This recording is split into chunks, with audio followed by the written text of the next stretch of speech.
Hi everyone, Father Leo Padalinga here with platinggrace.com. Recently, I participated in the 49th anniversary of praying for peacefully demonstrating the objection to the Supreme Court case of Roe versus Wade, which basically legalizes abortion.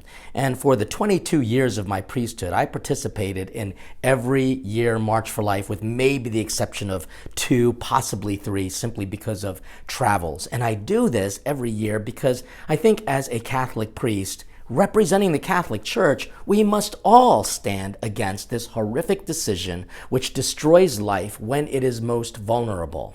Whenever a royal family or anyone important gets pregnant, they always say they're going to have a baby. And it almost seems as if the world celebrates it. But in difficult situations, including our Blessed Mothers, some people might actually call that just a fetus, which simply means small person. And so they don't care for that unborn child as God and the Church cares for that unborn child.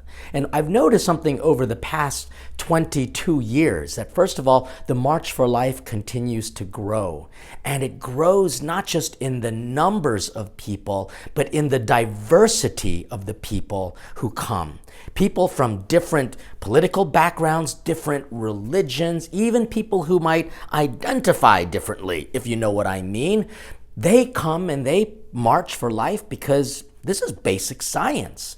This is science that tells us that life begins in conception. And I saw a beautiful sign that says, if the heart stops beating, that proclaims us dead, medically speaking. But if we discover a beating heart, doesn't that mean, therefore, that there is life?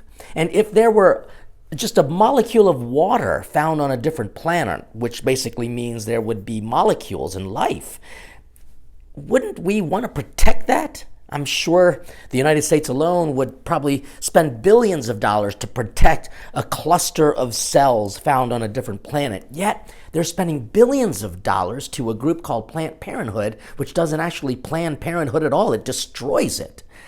And so I'm just confused by it all, but given hope by the number of people who come. They are intelligent. They are young, they are diverse, and they are beautiful in their joyfulness. The other thing I noticed too is that when you march for life, we always leave DC a little bit better. And I know this is true because there are different marches for life around the country and even around the world. We not only help contribute to the economy, we make it a joyful place, and we always leave it cleaner than any other protest that we might have seen in recent history. In fact, this isn't even a protest. This is a peaceful march, a demonstration to let the world know, especially politicians, that we are watching them. And what do we mean by that? Some people will say you shouldn't get involved in political issues or controversial issues. And I say, first of all, respecting life is not a political issue. It's a religious issue. And it's not controversial because science has already determined all that we have been talking about, that life begins in the womb and that it is sacred and to be protected in its dignity. And it always surprises me that people who are elected to be public servants actually don't even do their job. We would rather have them spend more of their time and energy creating infrastructure for cities and counties and states so that they can improve the economy. Maybe they could work on the homeless issue and the drug and opiate issue. And what about protecting the borders, especially from people who want to traffic humans? These are the issues that politicians need to be paying attention to. And more importantly, if they start entering into the realm of who is a person, then they're no longer practicing politics. They're breaking the first commandment. They're playing God, which we know this happens. And so, brothers and sisters, as we are approaching soon the 50th anniversary next year of Roe versus Wade, we can pray that the Supreme Court will be enlightened to realize that their decision in Roe versus Wade was not only wrong, it was deadly wrong.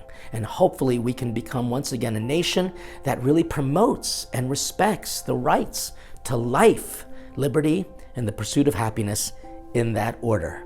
Stay strong, stay hungry for God, and God bless you all.